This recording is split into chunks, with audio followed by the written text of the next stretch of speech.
So good evening. Here we are again. So make some noise with Doug de Jong. So it's only been a few days since I've had a new TV show name, but tonight we have someone really, really cool that's across the ditch. I can't really say it with a different accent. He's an awesome guitar player and he's going to tell us all about what he's been doing. In short, this guy is a legend. He's actually recovered from leukemia. So this is extremely serious. So this is not something that happens every day. So he has to change his lifestyle and turn himself upside down to follow the passion to keep the art alive. So here we go. We're going to cross over to Chris right now. So how you going, Chris? You want to introduce yourself, Chris? Hey guys, it's Chris Barclay here, all the way from little old Auckland, New Zealand. How you going? Yeah, good. Well, I'm going good. And so you want to tell us a little bit about, what you recovered from before we talk about the music? Yeah. Well, I feel like a little bit of an imposter because I got a little bit sick in 2001. I was just a young fella. I was about 25, and I got a little bit cropped with the flu. And then I got some blood tests, and they looked like I had a secondary infection because the white blood cells were up. And then what happened after that, I came right again. And the doctor I saw, a GP, they were really on my case saying, you should really get more blood tests. And I said, yeah, I'm fine, don't worry about it. Anyway, I got these blood tests and it came back I was positive for chronic myeloid leukemia. And I was very, very lucky because I got the early stages of it. So in 2002, I had a new drug out, which was called Gleevec. And that drug pretty much, I've been on it since 2002 right up to 2018, pretty much Wow. keep me alive. It was called a miracle drug because before that they actually had no medication at all, and it was either a bone marrow transplant, which could be really Oh my God. quite tricky. It was a bit scary. But they call it a miracle pill, and it's got a 90% success rate. So I've been on this drug for all this time, 17 years or 16 years, something like that. And I've been really conscious about my lifestyle. Don't drink. I've turned into an exercise freak. And I think it's helped as well. But I've managed to come off the drug. So it's kind of been a cure. It's actually been a cure. So it's been a year this month I've been off the drug. So very fortunate. Well, congratulations, man, because that's Thanks, brother. massive. Like what you're saying about changing your lifestyle, because even in this climate, we'll get to what's going on right now, but just a personal journey. So you said 2002, you were diagnosed with leukemia. How did that play with your head before you even engaged? So it's been 18 years now since you can say that you're cured from it, but how did that play with your head and your motivation to keep going? The first few months were scary because I didn't know what was going on. Of course. And I wigged out. I totally wigged out. I was, shit. Of course. That's only natural.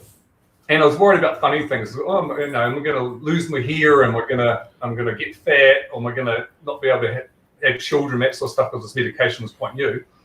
But it's been amazing medication, and I pretty much have lived a really amazing life.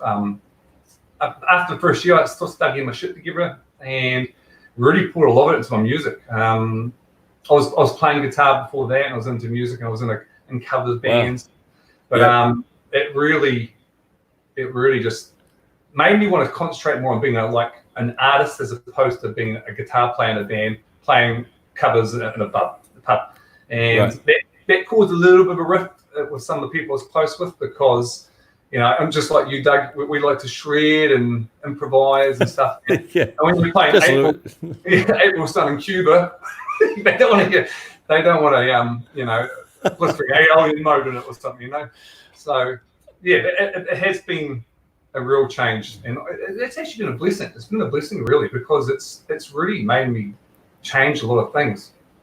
So Yeah. Wow. Okay. So that was 18 years ago now with the diagnosis. So coping with leukemia and getting on with, doing gigs, is there risks that you need to be aware of? You can't cut yourself, or I don't know what do you need to be aware of?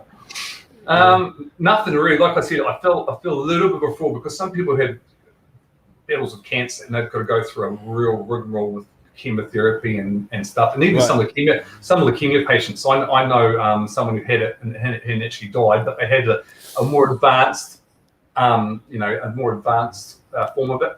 But it's been taking this little pill for 18 years. Well, I can't remember 16, 18, 17 years for so long. I got so used to it that when I came off it, that was kind of weird. I don't have to take this little medication, and if I travel overseas, I'd always have to declare it. I always have to have it in my pocket. I get stressed out and have enough of it on me.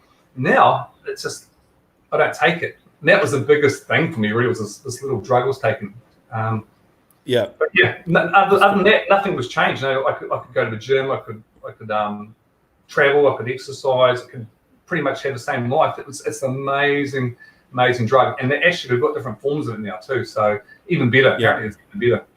Because I know being in New Zealand. Because what town are you again? I'm in Auckland. Auckland. Because I know you guys get a lot of stuff from the States that maybe we don't, right? Because you have different importing laws. Because there's a lot of medications and etc. that we just can't get. I'm not saying I'm an expert, but I just know that through people traveling. I think you're right, because I know Australia's quite an advanced country, but I think we may have gotten the medication for that quicker than you guys did. I know Australia's got it. I think we may have just been a little bit earlier than you guys. We're having trouble with the melanoma drug. We're trying to get that for people who've got melanoma, and there's a big campaign going with that. Trying to get people. So we don't have a drug for that. Wow, that's amazing. So let's talk about the music then. So how's your music career taken off? Well, it's like this, isn't it? It's like take it start and roller coaster. So it has its highs and lows, and then sometimes you sort of wonder, is it a career or is it actually just mucking around? But I take it seriously, and I'm out there putting myself out there like lots of us are, trying to do our best to get noticed, trying to do our best to get our music out there. And I've had some highlights on the way. Won a contest in 2013 for Guitarist TV. It was cool, and got a little songwriting award. Nothing major, no Grammys and nothing like that. No freaking Grammys. Just that little writing award. And hey, Doug Marston. Hey, Doug. So if there's any questions, also too, I actually should have said that. If there's any questions while we're doing our interview, please post them, and it's completely interactive. And Chris has an amazing story. If you've just joined us, we're about nearly 8 minutes in. Chris has recovered from leukemia and is an artist in his own right. And where did we meet? I think we met in the States. Palm Springs, the States. Palm Springs, California.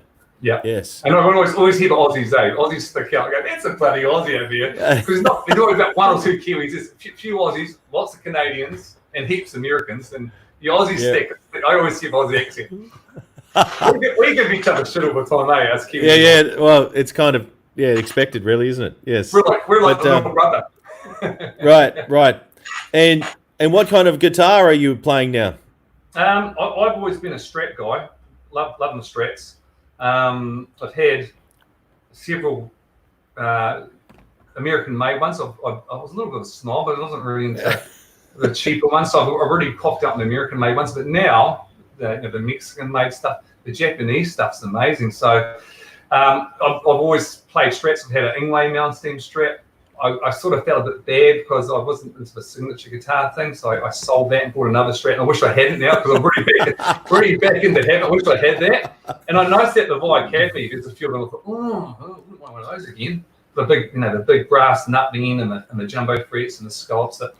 But I'm really into I sort of last year really starting to get into more shred stuff, and I was just hearing an amazing story talking to Ernie from the Fan Fret Guitar Company. What's his name? Did that company again? ET Guitars. Yeah, he's. Beautiful. I was told he was in Melbourne, and I thought he was in Melbourne, but he's in New South Wales. Oh, really?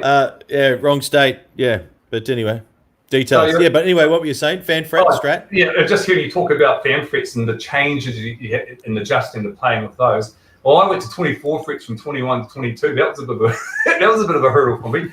I actually found changing 24 frets. It took me about 6 months really to get used to it. It sounds crazy because there's only a few more frets, but just on the fretboard, I found myself, getting lost sometimes. Oh, what's going on? But now that I'm playing 24 frets with like a Charvel. Yeah, let's have a look. Let's have a look. Or like like your trusty Ibanez or something. Oh, hang on. I'll just zoom in. Hang on. Hold it up. Hold it up. There we go. So what are we looking at here? What are we playing?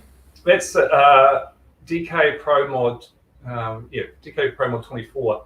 So it's a smaller size body than a normal Strat body dinky, and it's got like 24 frets. And like I said, that was a bit of a mental block from before, but now I wouldn't go back. I love 24 frets. Yeah. So do you? Yeah. And what other guitars there you've got in your little range? I've got a few in cases. I'll show you my main workhorse for my recordings. I've used this a lot on my recordings. Is this 2007 Deluxe Fat Strat. Oh wow! You got the tremor on that? You've set it up floating? It's got fine tuners on it. Yeah, a little bit floating. It's a Floyd Rose design, but it came from Fender. It was a bit of an, wasn't really sure what it was about, but it's actually really good. And so that's on most of my recordings, probably about 80% of my recordings. But just sort of moving away from it a bit. I'm starting to get into the normal shredder X thing. And this one here has been a lot of my stuff. This is an amazing guitar because I actually got it by accident. It was ordered from America for a guitarist and a real top guitarist in New Zealand. It's 1997 American Strat with Texas Special, so really, really good. That Stevie Ray Vaughan tone for the blues. And what happened was this guy ordered it, and then didn't want it, couldn't afford it or something, or maybe just changed his mind. And I was good friends with the manager of a rock shop, and he gave it to me at a real discounted price, and I bought it with my student loan. So, is that a deluxe? Is it? Yeah. And I've kept it. It's amazing. This has got hammered in the cover band days, and it hasn't got any damage. It's got no damage. It's like it's been. Oh wow! I've dropped it. I don't know what lacquer they used in the late 90s or something, but I dropped it, and it's still quite brand new. There's a question there from Kelly there for you. Kelly is from New Zealand as well, I believe. Oh, hey Kelly. Hey brother. He's got a question. He says, "Does that deluxe got S1 switching?" Yeah, it has. So it's just in the little. I think they're still using it, aren't they, Fender, with their brand new Elite series or what they call it now. Yeah. Wow. I really like the fine tuners there. Yeah. Wow. Is that similar system to the? Oh wow. You just have to bring it in shot there. Sorry, mate. It's all right. I know you're from New Zealand, so it might take a little while. It's all good. Can't help myself. Aussie. Oi. Very good. Okay, what's the other guitars? So that's for Kelly there. He's got another question here. Oh yeah, hey, Kelly. Kelly says, so what do you think of the Fat Strat? It's awesome. That, like I said, it was my workhorse for so long. Played all my recordings and it's almost in everything.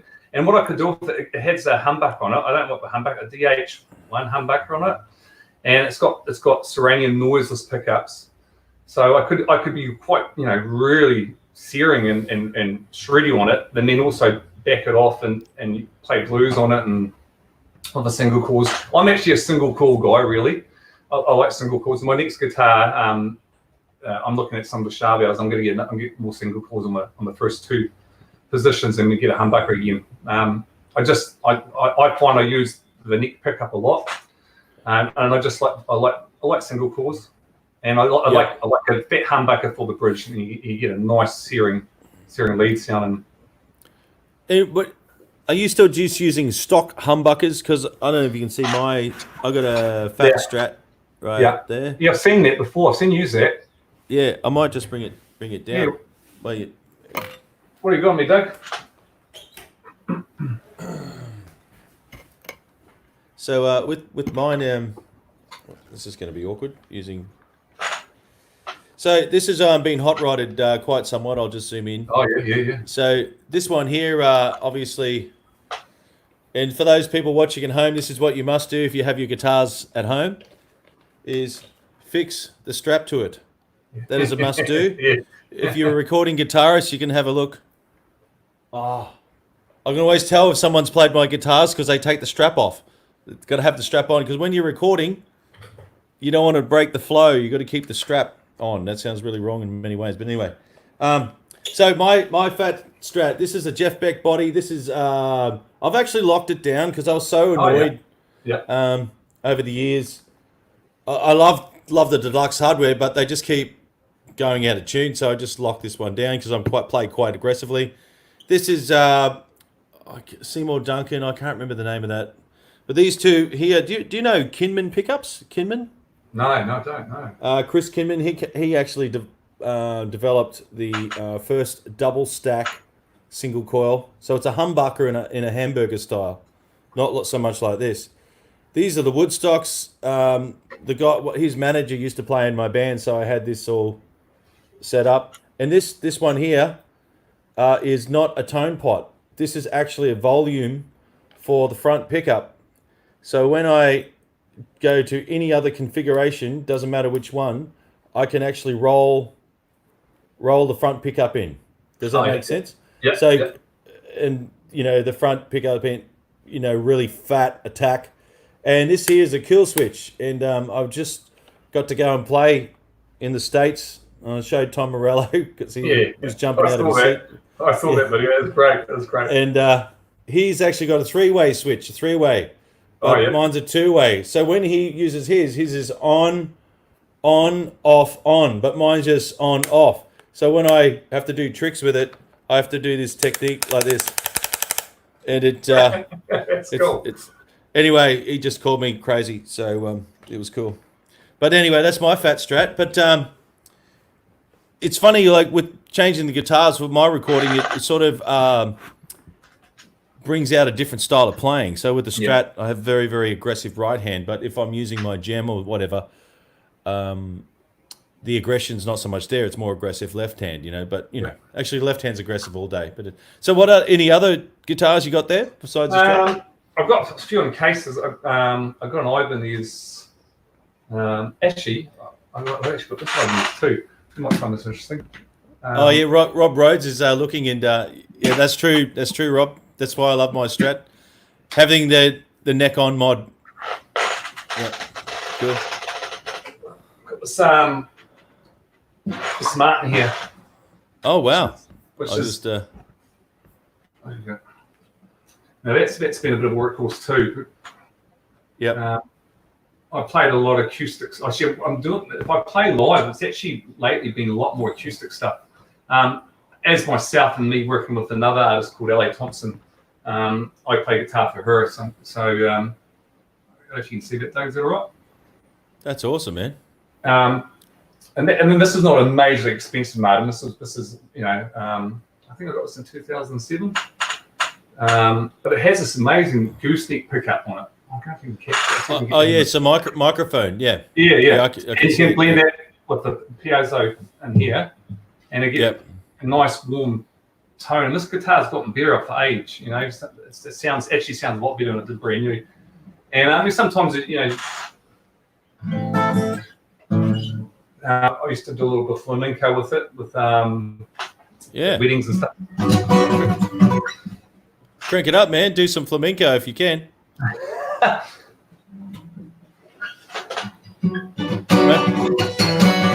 I'll do that. I'll be here for it. Oh, it's a great guitar. Great guitar. Okay, cool. And any other guitars you got there in New Zealand? I've got a few, but I don't know if you can see, but I've got a few in cases. I've got a Yamaha, an Ibanez acoustic. I won't try and move my computer around too much. But I have got this thing. I've got this thing here that you might be interested in. And if there's a few cats who've got this as well, from the Vi Academy. I just thought I might show you this. I just buy that now. Where's he gone? He's off picture. So, at the very first Vai Academy, there's a lot of Steve Vai fans out there, and we went to the first Vai Academy, and the first one, they gave these very cheap but quite cool, what are these called? Ibanez Geos, aren't they? Yeah, right. And what happened was, we got them signed by some of the people there. This one's been signed by Steve Vai and Joe Satriani. I met Joe Satriani in Auckland, so I got them signed as well. But it's a real amazing story. One of the guys there, we all got these guitars. One of the guys at the first Vai Academy back in 2014, I forgot his name. He's a really lovely guy. I forgot his name anyway. He got his guitar, and he got all the campers. I think it's 120 people there. Got all us to sign it, and then he gave it to Steve Vai.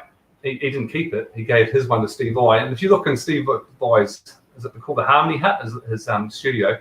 You often see it there. You can see all the people's signature who went to the. And I was a bit cunning because I thought if I ever see that guitar, and Steve Vai was actually quite emotional. He got it. He said, "Oh my gosh, this is one of the best things I've ever been given." And when he got it, I was a bit cunning. I thought, I'm going to sign it right in the middle of the strings and the pickups. So if I ever see it on camera, I can see my signature. So every time I see it, I can see my name on it. But it's got 100 signatures on it, and they're all signed like that with gold and silver pens. So it's quite cool. So that's actually quite special to me, that guitar, because it's my first Vai Academy I went to, and I've only been to 2, but just I thought it was a really nice story watching them. I can't remember his name. He's a lovely American dude, and he got everyone to sign it, and he gave his to Steve, and Steve was, I've never seen Steve Vai so emotional. It was like, wow, got all teary about it, and it's in the studio. You often see it sit in the background. So, oh wow, that's amazing. That's pretty cool. So he's a cool bloke. I'm a fan. Yeah. So the what and about your recording? So I guess that's all the guitars, or unless you got a pedal board.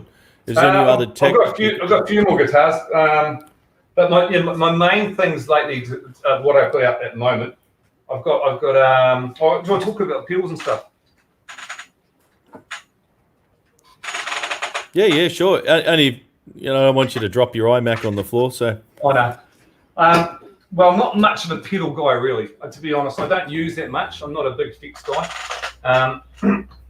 I've pretty much used for years. I've been using the Blues Driver, Boss pedal, a DS1 distortion, which we talked about a few weeks ago on your show.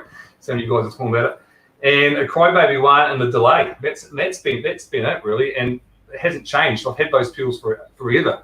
And I usually just, put in the front of the amp and drive something high gain like a Marshall, or I've got a couple Marshalls, which I've got this one here. Well, in my cover band days, I used to. It's hard to say. I've got a Laney VC30 on the floor, which is a 40-watt valve, like a box AC30 sort of thing. And I used to use that a lot with just a few pedals on the board. And for playing gigs. So I'm not really a pedal guy, but I've just recently the last couple of years, gone to modeling a little bit. So you gone to what? You gone to what? Sorry. Modeling, Helix. I've gone to Helix, and yeah, right. You like the Helix? Yeah, I use that. I use it for recording a lot. I use Helix Native, and I use it as my main interface now for recording into Logic. But I have used it live quite a bit when I get a bit lazy. So what would happen? A bit lazy because I love having high gain, and I've got this JMD head here, and that's 100 watts, which is half digital and half analog, and then I've got a JVM 205H, which is in my media room with all my CDs and DVDs and stuff. And sometimes I just interchange it, but this one's now deleted more. We don't use it anymore. So I'd be taking this whole setup to play gigs, and it was just, I was exhausted. I was taking this, and I'll pack it up. I'm going to play a country gig. I played this country gig at this amazing theatre in Auckland called Gallishouse. Beautiful theatre. Lords played here and stuff. And I was just playing guitar for a band as a fill-in. It's actually a friend of mine, and I learned all the songs. It was a country gig, and I bought this big 100-watt Marshall, and and the sound the sound guy, yeah, was Spinal Tap, and the sound guy was used to play in Split Ends. Used to be. No way. And he gave me shit about it. He was grumpy. He was grumpy as hell all night with me. And he said, well, once you turn up after so much, it's nothing anyway. It's all the same, blah, blah, blah. And in the end, I was really quiet the whole night, and I just couldn't hear any sustain. And because that sound check, I was blowing the floor off. I think it sounded great, and I was wireless. So I went and had a listen down myself at the auditorium. Go, this is going to be epic. And then in the end, I could barely hear myself on stage. So. And I just gotten this. I was quite excited about it. So, but yeah. But playing live lately, I've been using. If I do play electric guitar, or even acoustic, I'll use the Helix for acoustic a lot. But I've been playing electric. I've been using the cabs and the amps on that, and going straight into the P8. There's a venue in Auckland called Backbeat. It's an amazing venue, and it's owned by Backbeat. Backbeat. And it's owned by a music distributor called Rock Shop in New Zealand. And they've got this amazing setup. And Rock Shop has amazing gear. And so what I would do is I'd sometimes just bring my head and plug into their Marshall hand-wide cabinets and just use those. And that'd be great. And I wouldn't have to bring so much gear. Or sometimes I would, if I was feeling really energetic, I'd full cable method. And you take that and then go into the heads and bring the Helix as well. And that's when it sounds massive. It sounds so massive on stage. It sounds massive up front. But because I'm not the most technical guy, I've got to take a photograph of all the cabling with my phone. So if I have to pull it out now, I have to take a photo. So before I go to a gig, I have to take a photo of it and then do it. So that was getting tricky. So I just start taking the Helix. Oh, at least you're honest. honest. The Helix is amazing. The Helix sounds amazing. As modelers do, front of house. You have this big arena type sound with nice reverb and delay. It sounds huge, but on stage you can get lost if you've got good monitoring. And I find sometimes I go, oh God, I can't hear myself. So I'm cocking my head out in front of the PA to hear myself like that. So you just reminded me of what you were just saying about taking a photo of the tech, and so. When I was a young whippersnapper, I was in. There's a guy called Dave Stewart. So Dave, if you're watching, you might remember this. He took me out on the road. I was just a teenager, and they said, obviously roadieing with this band. It was Millionaires and Teddy Bears, and back in those days, it was covers circuit, but they used to tour with a little truck. So I went out there, go to help the sound guy, and I think his name was Ian. He was a great sound guy. Anyway, they said, can you go and get the mixing desk? And it was a 2-man lift. So the first thing I did, and I'll never ever do again, I was like, here's a mixing desk. And here's a mixing desk here. Right, there's one there. So the first thing I did, and I might just try and hold this up. The first thing I did was this. I'm too scared to do it now on my own desk. It's like, someone sees it like this, you go, I'm going to put it away. What's the first thing you do? I go, I'm going to grab them all. I'm going to start pulling them all down to 0, right? And I went through the whole, I swept everything up here. I turned everything back to 12 o'clock to make it all look nice and neat. And these guys, they cracked it. Like the sound guy, he had a heart attack. I thought I was going to get bashed. But so lesson learned. Like, if you don't know why something is like that, don't touch it. And especially if you go into an in-house venue, before you touch anything, like maybe just plug it in and test it. Just test it, because someone else has already probably been in there and solved a lot of problems before you have a go. And anyway, I was just saying that was my anecdote story of don't touch what you don't know. So it was good. So here's a little banner I prepared earlier. So in New Zealand, the COVID effect. So I don't. Can you maybe tell us about how this has affected the gigs, etc.? Well, New Zealand's been shut down totally, and I actually just a little sort of side note. I've actually found the live music scene in Auckland has kind of started dying for a while. Anyway, it's getting harder and harder to get music because people love to listen to a DJ, and and I'm finding you're finding less venues where they want a guitarist and a singer. That's what I found. But Auckland has definitely shut down this COVID-19. I think by the sounds, we're actually getting on top of it. I think we're going to go up to level 3. Sorry, go back to level 3 from level 4 next week. I think our cases are getting fewer and fewer, which is really, really cool. But at the moment, there's just nothing. There's nothing going on.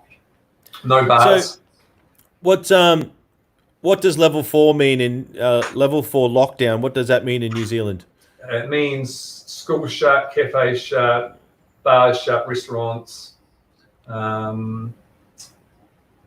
Service stations, petrol stations are open, so are supermarkets. Schools are shut. I don't know if I said schools. But if we go to level 3 next week, schools will be, I would be surprised teachers are back at school, but the kids aren't, something like that. But yeah, everything's shut down, Doug. Everything's shut down. But I heard Aussie's doing quite well too. You guys are doing pretty good in Australia, is that right? Yeah, well, there's a lot to be debated. I saw something online. There's a bit of a protest thing happening in this. I know this is not in Australia, but in the States about going back to work. But you're caught between a rock and a hard place. I know. Well, for me, yeah, I'll be going back to doing some kind of teaching online. I guess, but yeah, all the pubs and clubs are shut. There's a massive online situation that's just popped up in the last 10 days. But new issues have popped up. i.e., like when you're doing your live stream at home, having noise issues, because now people are cranking it up at home, and the neighbours are getting pissed off. They're like, "What are you doing? Live streaming?" So, my wife gets pissed off. I'll get pissed off. Wait, on the upstairs, banging on the ceiling. Yeah, but it's funny, So I dare say, if anyone's listening, maybe if you get into home insulation, sound insulation, might be a good market to get into. But the other thing that I thought of yesterday when I had this chat with a few people is with this whole COVID effect in live streaming. Like, these kids have been doing live streaming for a long time, all on their video games. So, even though the live streaming gigs is relatively new, that we're sort of competing with a different audience. So, anyway, that's just my 2 cents. But yeah, I really hope, or maybe I should ask you about how do you go about keeping instrumental practice up, and are you singing your live act as well, or just guitar playing? I do both. So sometimes I've got someone who looks out for me a lot and gets me work or occasional gig. I don't play that often live, but I play it, maybe once a month sort of thing, or once every 2 months, or maybe all of a sudden you're playing 3 times a month. But what happens, I've got someone gets me work, and sometimes I do a set with her. I'm playing acoustic and accompanying her. She does rhythm, I do a bit of lead, little fiddly stuff. Sometimes I do background vocals. Sometimes I get a chance to do my own thing acoustically, and most of that's singing. And then sometimes I get, if I'm indulgent and get the time to go to this amazing rock shop, I do a little acoustic thing, and then I do electric thing at the end. So, and it's there's a bit of singing and it's some instrumental stuff, and sometimes you're playing to 5 people, and sometimes you're playing to 50. It can change, and some people turn up and some people don't. So, but it's great fun. There's nothing like playing live, and it's as you know, Doug, it's a different skill than playing in your bedroom. It takes, everything sounds drier.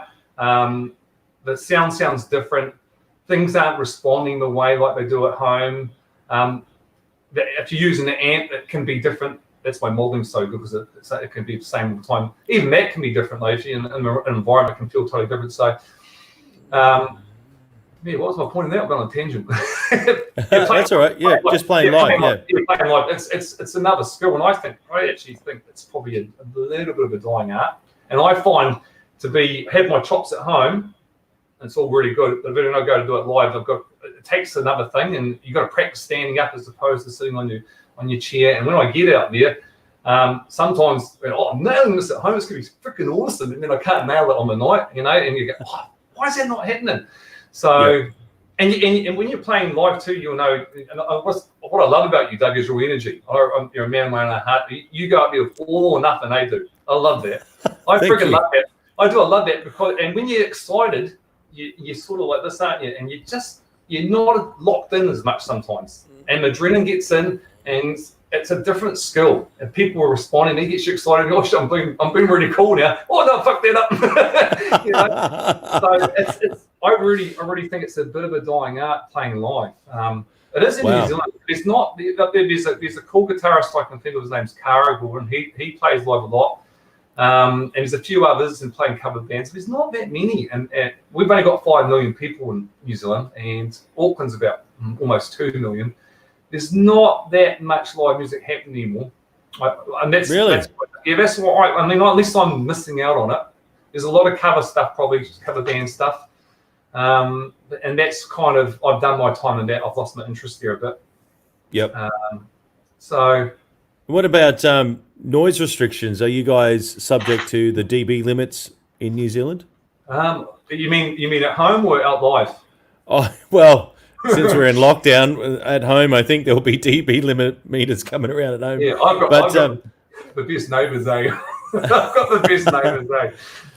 But I mean, out at venues in New Zealand, is everything governed by a noise restriction? I think probably is. Yeah, I mean, when I've seen big international acts, I remember seeing Live in Colour once actually, and I saw him in a place called Power Station, and he's amazing. He's a great guy, and he was really getting into it, and the band was really getting into it. And I saw a guy come across with a piece of paper saying, "Go like this, you got to stop playing." And that was 11 o'clock, and they pretty much said, "Sorry, we've got to stop," and I walked off the stage. So there must be a restriction 11 o'clock, I think, in New Zealand. That's it. So. Oh wow. Yeah, and right in the middle of it. Do you know this guy? Grant Calkin. Now that sounds familiar. Grant. Maybe not. No. Hey, Grant. Is he a New Zealand guitarist? Grant Calkin. I might know him. I mean, everyone knows everyone in New Zealand. We're so little. we know everyone here. So, have you done any tours in New Zealand? Let me think. I played in Queenstown, which is in the South Island. Yep. I've done a show there. I haven't toured New Zealand as such, like gone around all the cities, but I've played in different cities. Played in Queenstown, played in Christchurch. I played in Tauranga. I don't know where that is. It sounds nice. Yeah, Queenstown's beautiful. You can get down to Queenstown. I'm from the South Island. Queenstown's stunning if you can get there. So he must be a talented guitar player. Grant Calkin. Plays so he plays. Session. Oh wow, cool. Well, he's busy. He's really busy. Busier than me. Well, we should. So about the island. I remember I went. So this is South Island. I did a tour with the Angel Oils Divinal show. So just a tribute show, and we flew in to, I think it was Christchurch. Anyway, my luggage was lost on the way over, so that was a bit of a drama. So I had no clothes for the first 48 hours. And lucky I wear black, but anyway, the first venue we got to, the sound guy had no idea, and the drummer that was playing in the band, he got upset like you would not believe. So I had to go upstairs and solve some technical issues. That was night number one. And anyway, what's my point of the story is we drove to one town and we were going to drive, across the island to the other one. But because of the earthquakes, screwed all the roads up, we had to take, the town was like an hour and a half away. We had to take a 5-hour detour to go up to the north of the island and back around again. It was just insane. Yeah, Jeez. So my question is, from the South Island, have they fixed all the roads from the earthquake yet? I think they have. That was at the top of the South Island, sort of around, the northern pits. I think so. I haven't been that part of the South Island for a while. I get to Queenstown quite a lot. I've just often for vacation or something. But I haven't been there for a while, that part of the South Island. But we've had a few earthquakes in New Zealand. We're sort of prone to earthquakes. So. Yeah, what? Is that an actual issue, like when you're doing gigs? Not so much in Auckland. We don't seem to get them. And I've only felt one. That was in Christchurch, and I was down there for something. And I was like this. I was going, what the hell's going on? I wasn't playing music. I was just walking down the street. I was going, this, because they had the big plate, and then they had the aftershocks, and I just happened to be down there through the aftershocks. It's pretty scary. It's pretty trippy, and it kind of goes like this. It sort of goes like a wave. It's not like you feel like it's kind of like this, and you're kind of like you're seasick sort of thing. Oh wow! It starts off fast, and then it sort of goes like this for a while, and you're sort of going, oh my god. So yeah, wow. Wellington gets them pretty bad. Yep. Wow. Okay, so let's talk about your art. Have you got any records there you can tell us about where you recorded? Well, I do most of my recording here. I do my own mixing, and I use Logic. And I often send it to someone in the States to get mastered, and they do it for me. And I just had major issues with something I did. I did something major wrong with my mix. And I sent the file, and anyway, it's complicated. It's taken me 2 weeks to get it right. And they sent me little masters, and I paid for that. And then so I do all my tracking here, do my recording. I do all instruments. Oh, yeah, they are, mate. Yeah. Jason McNamara, that's something there. Yeah, he's in Tokyo, so in Japan. Aussie guy. Oh, he would know. He would know. Oh, he's here. He's with Eddie Van Halen in this picture. It's pretty cool.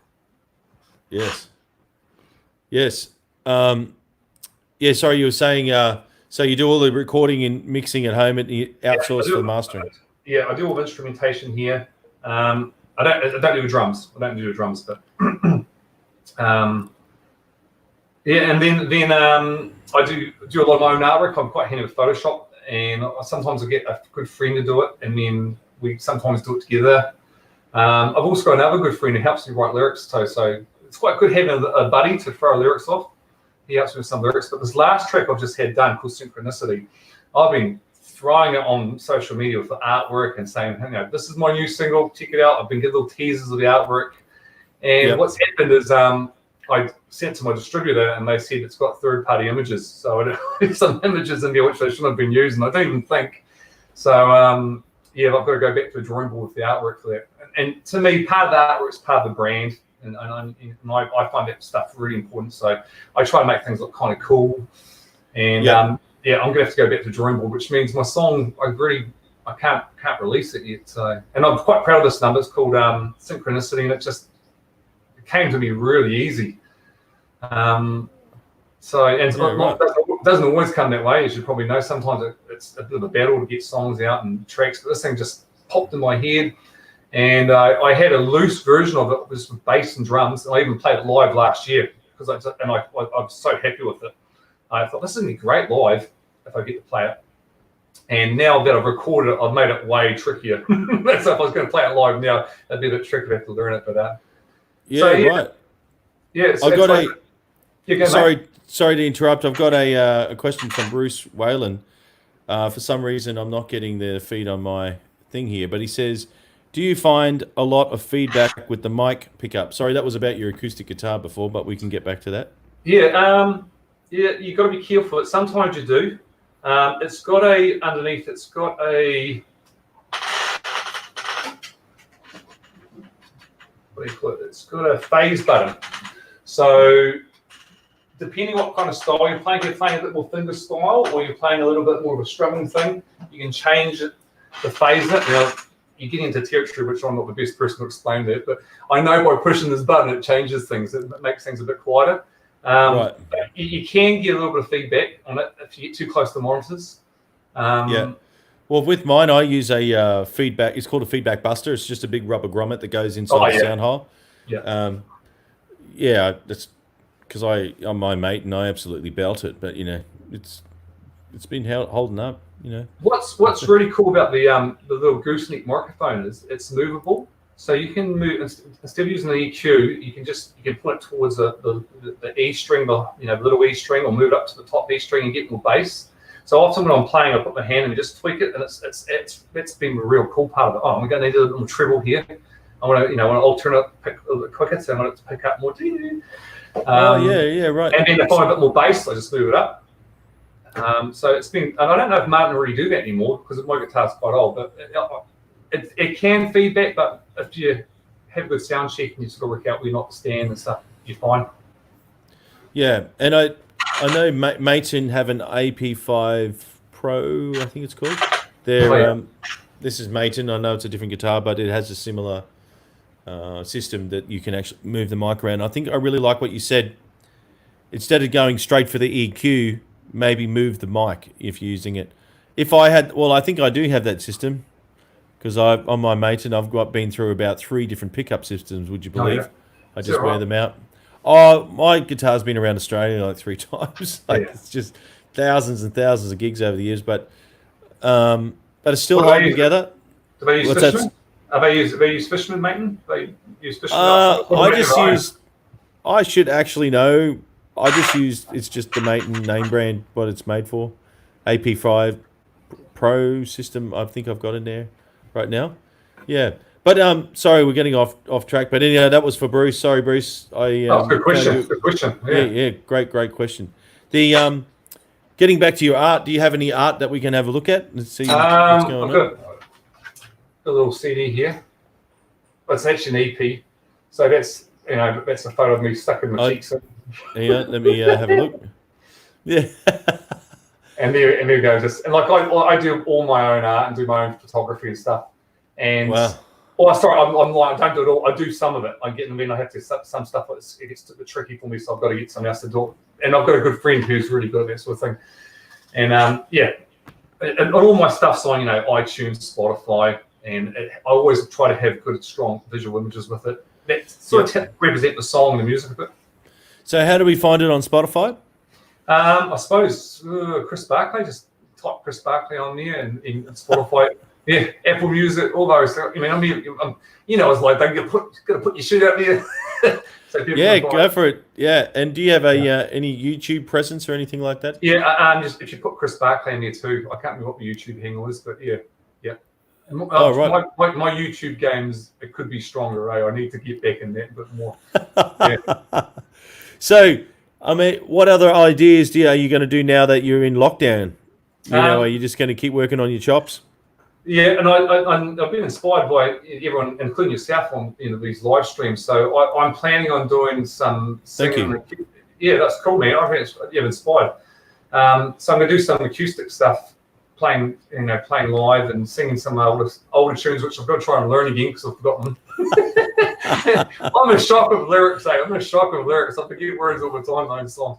So I'm going to do a bit of that, and I'm going to do a bit more shreddy stuff. Talk about gear, might try and pair up with a few people and do that.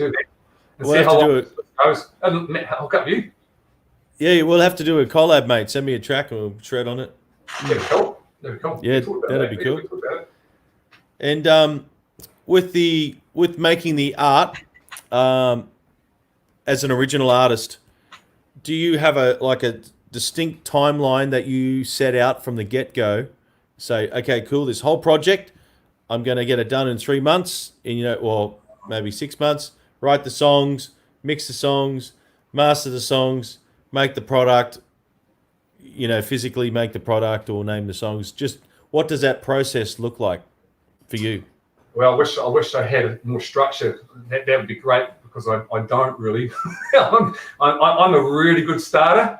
I have these, and then I'm not a very good finisher. And what happens is I've got shitloads of ideas on the computer which I need to get finished. I've got another track that's getting close to being finished, but I take ages to get stuff done.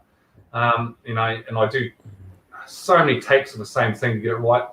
And then sometimes you fluke it and that's what I'm keeping, So, but there's no structure. I wish I need to actually probably be a bit more structured and work on. This is the time frame I give myself. I gave myself a time frame with this song for getting it mastered and mixed and stuff, and it just I just formed. Yeah. And I tend to do things in songs. I don't do albums. I tend to do a single, get it finished, or maybe have 2 concurrently going at the same time. But I tend to I don't know if that's my poor multitasking, but I have to sort of finish. So with a song idea, what comes first? The actual name of it, the idea of it, or do you have a riff first? Like what comes first? Sometimes the riff. Sometimes, I remember being in New York, walking around Manhattan, and I heard this little sort of major arpeggio going through my head.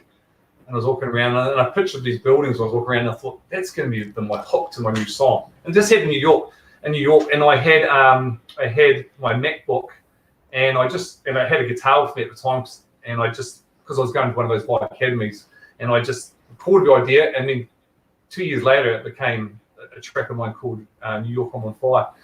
And sometimes it happens like that. Sometimes it's it's a riff.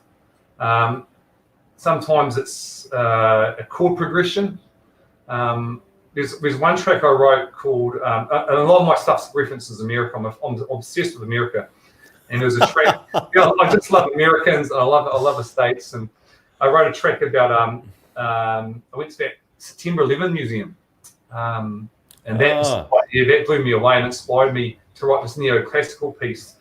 Ground Zero. Yeah, that was a mind blow. And I had all these creative ideas that came back, and they came out into 2 songs about New York City. One's an instrumental, and one was a song. And the instrumental was a neoclassical piece, and I thought I was blazing on it. I thought, man, this sounds so freaking awesome when I'm playing it.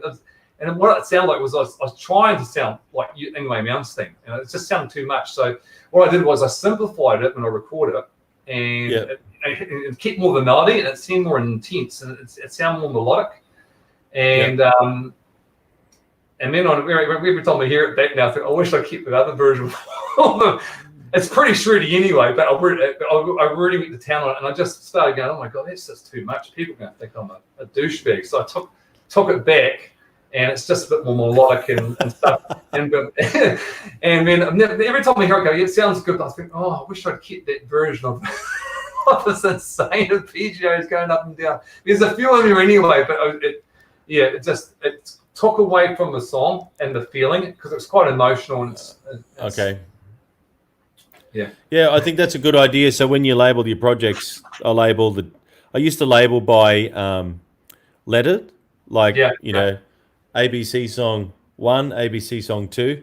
I used to do that, but now it's a date because like I can't remember when ABC was done. I was like, oh, hang on, I think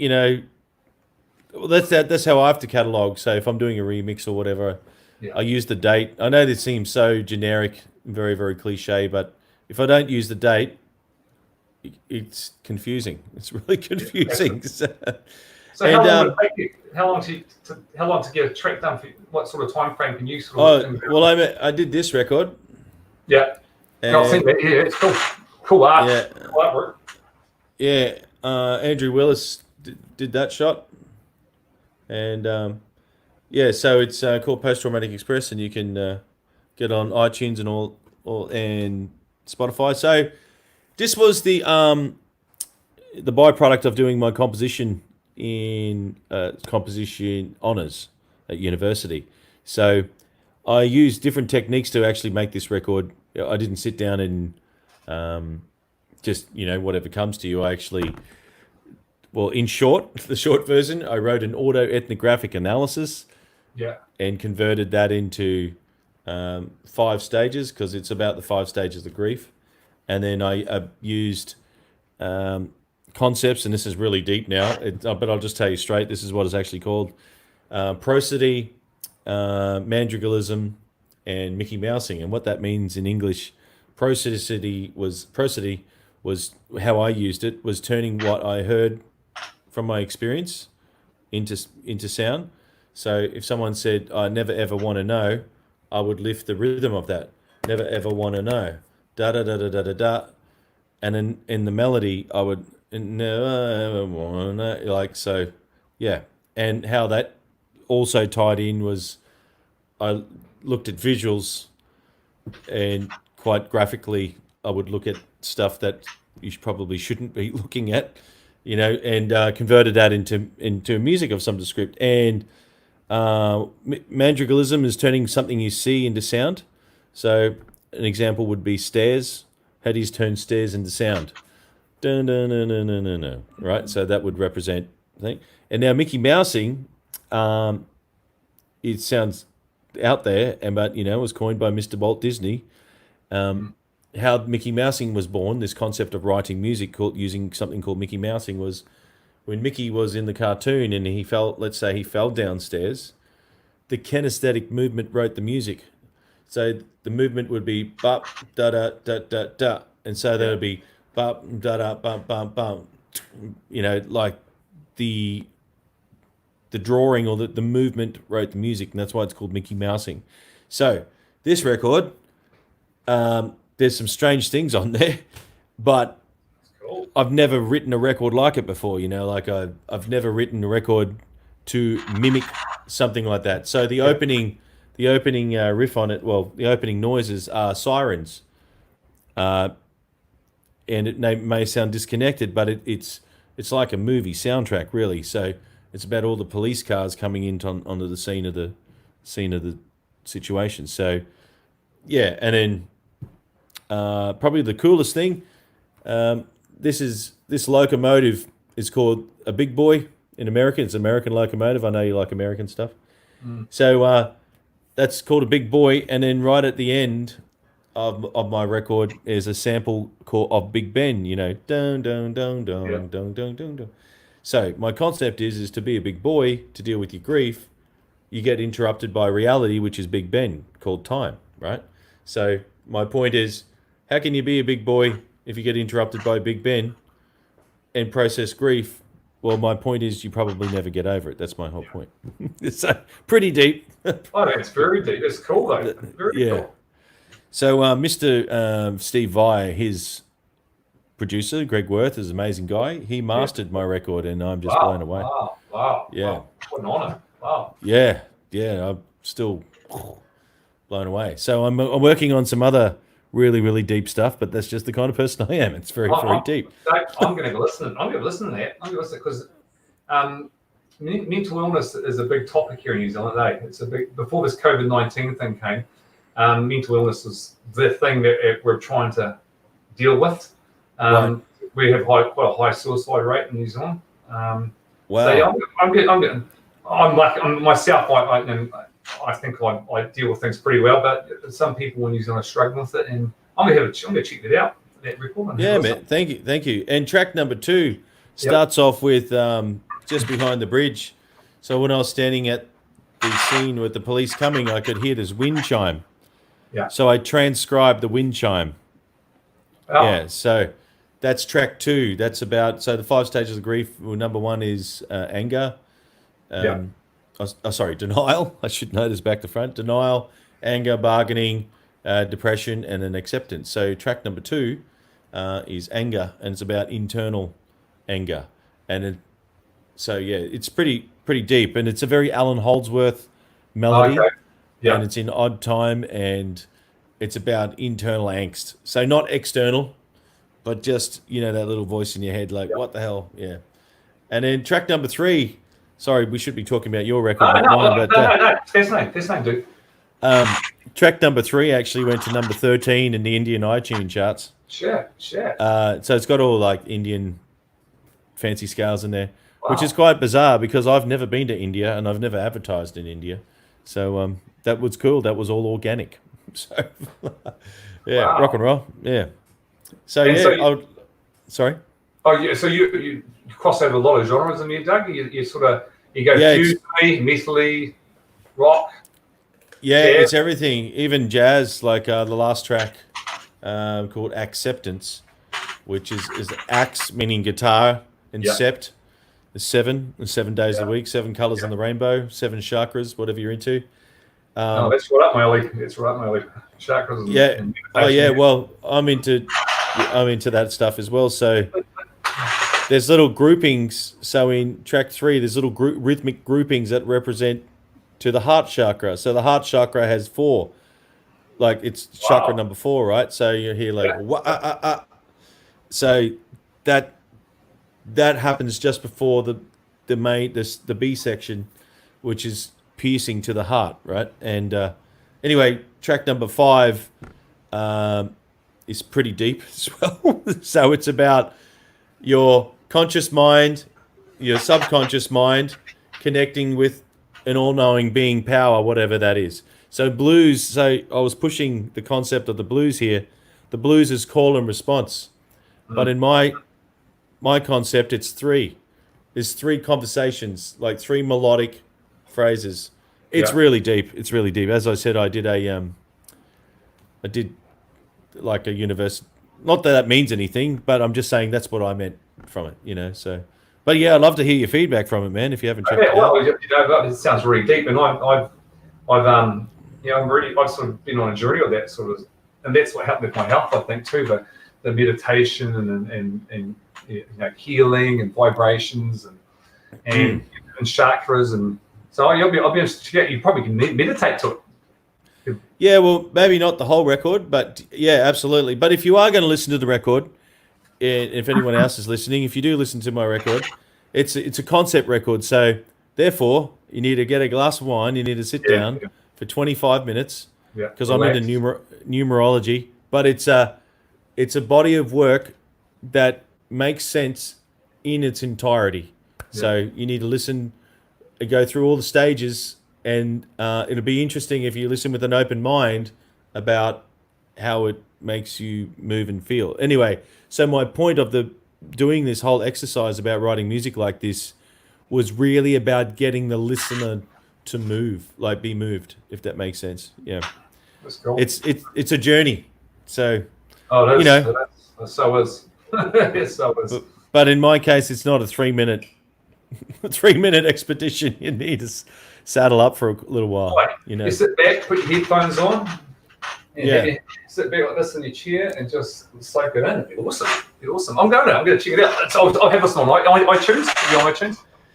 Yeah, in Spotify, it's all there. Yeah, so it's about grief, the 5 stages of grief, and about losing. Because I don't think I've told you about this. So I lost my sister. So it's about losing my sister and dealing with that, which is pretty deep. Yeah. So. Yeah, rock and roll. Anyway, we should talk about your music. So what about any other music coming up? Well, I've got this track Synchronicity coming out, which is, you know, it's an instrumental piece which just came to me, and a little bit inspired by Dream Theater, a little bit inspired by there's a few runs on me that I've had John Petrucci in my head, and I'm quite new to John Petrucci and Dream Theater.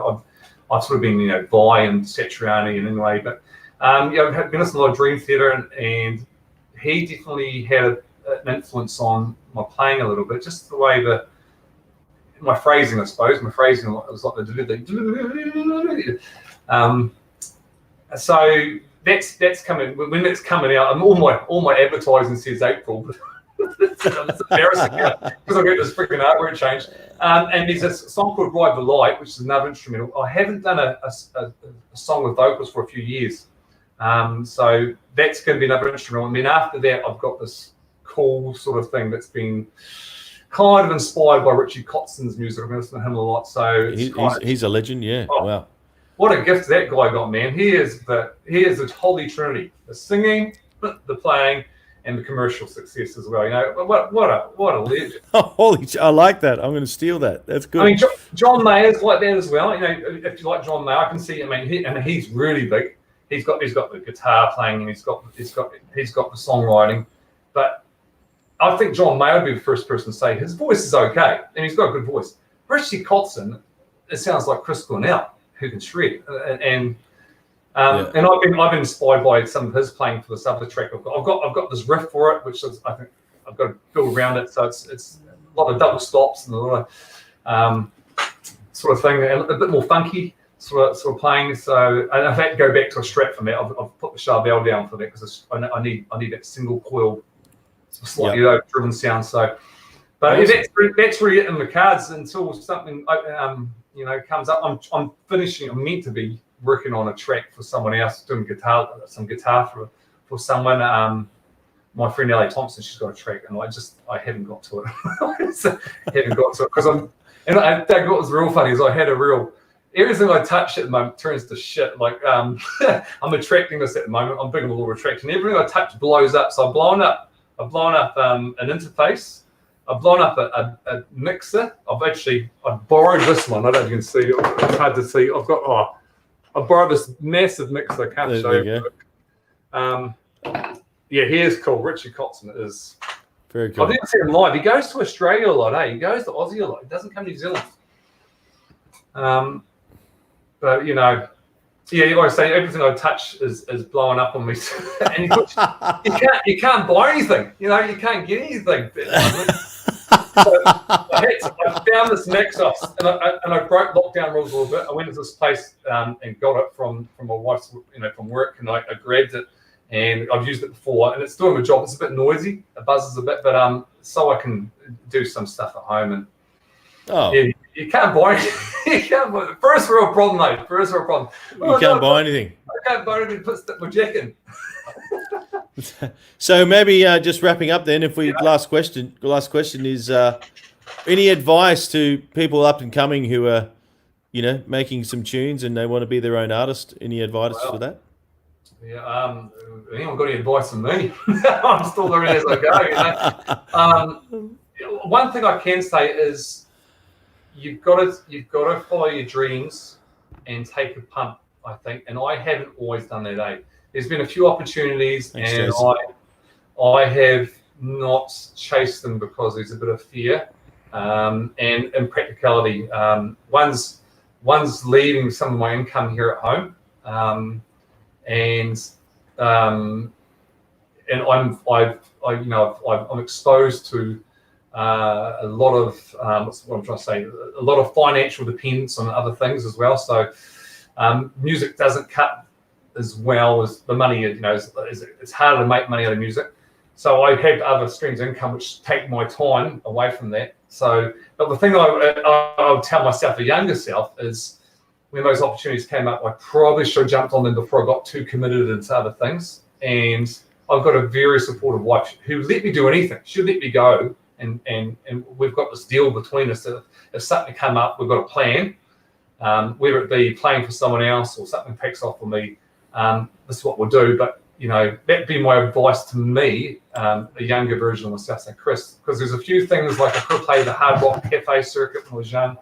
And it's who someone I knew was going to could take me overseas. I had an opportunity to play in a group where I wasn't going to get paid much, but all my expenses were going to get paid for in my 20s, and I got a bit frightened and didn't do it. And that'd be my advice to myself. So just have a go. Yeah. And that's what I'm doing now still, Yep, give it a go. All right. Well, thank you very much for your time in New Zealand there. I have no idea what time it is over there, but thanks for having me, Milesy, brother. It's 9:50 p.m. What time's it over here? You're 2 hours behind, 7:50. Yeah, right. I thought it was much larger than that. It's only 2 hours. Yeah, right. That's cool, man. But yeah, great to see you. But please, you want to just say your how do I get in contact with you or your ChrisBarclay.net. ChrisBarclay.net. Hi, Tom. Hey, man. Love you, Americans. Keep it going, guys. You're going to get through it. You've got a big country of 330 million people trying to beat the virus, and I think you're doing well. Major respect. And Jason from Japan's got a question. Who did you do the Hard Rock Cafe scene with? I didn't do it. I had an opportunity to do it. So unfortunately, I had a friend called Drew who he did it, and he had an opportunity. This is back in the late 90s. There's another one for you. I did it as well. Were you ever out with Chris Toll and the guys? Do you know that guy? No. How cool. Good on you, Jason. He's a good man. He's a good dude. He's a very, very cool dude. Is he an Aussie? He's an Aussie in Japan, yeah. Who's big in Japan. Go figure. Anyway, you want to just quickly mention your socials again? So it's ChrisBarclay.net on, ChrisBarclay.net on Instagram. I've got a Facebook page, Chris Barclay Music. Should be over at YouTube. I'm on YouTube. But if you get lost and you can't find anything, just go to ChrisBarclay.net and it'll take you there. So that's my website, ChrisBarclay.net. And I actually, here's a plug. I need a few more followers on Spotify. My Spotify game, you don't have to buy music, just follow me on Spotify. I've been getting help from a place called AVA Radio, who've been promoting some of my music, and they use Spotify. And I've noticed my Apple Music thing's I'm a big Apple guy, and I use Apple Music, and that's always been my go-to. But with Spotify, I think I need to work on that more. And I'm not sure which one's bigger. Which one's bigger, Spotify or Apple Music? What do you use, Dave? What's your go-to? I'm on both. I mean, Yeah. you know, who knows, man? Everything's so dynamic. You know, before I think Netflix and Stan subscriptions just went through the roof. Disney's releasing its own thing over here. I'm not sure if it's done it over there, but good question, but I don't really know. I know. I know Spotify do the playlist, a lot of playlists, and you can get the algorithm going a bit more if you get your music on the playlist, and so that's one of my little side projects. I'm trying to get that, manipulated a bit more. So. Yeah, well, if you learn anything, please let me know. All right, man. We'll stay on the line, man, and stay on the line, and we'll sort you out again. Thanks for indulging me, guys. That's all right. Yeah, just stay on the line, though. Yep. Cool, man. See you next time. So thanks again for watching. This is Make Some Noise with Doug DeJong. So please subscribe if you're, hey, I pointed the right way today. It's only taken me 10 days to practice. So on YouTube, please subscribe. And please like Doug DeJong Music. And please go and like all the Chris Barclay stuff too. On Spotify, he needs some new friends. So see you again next time.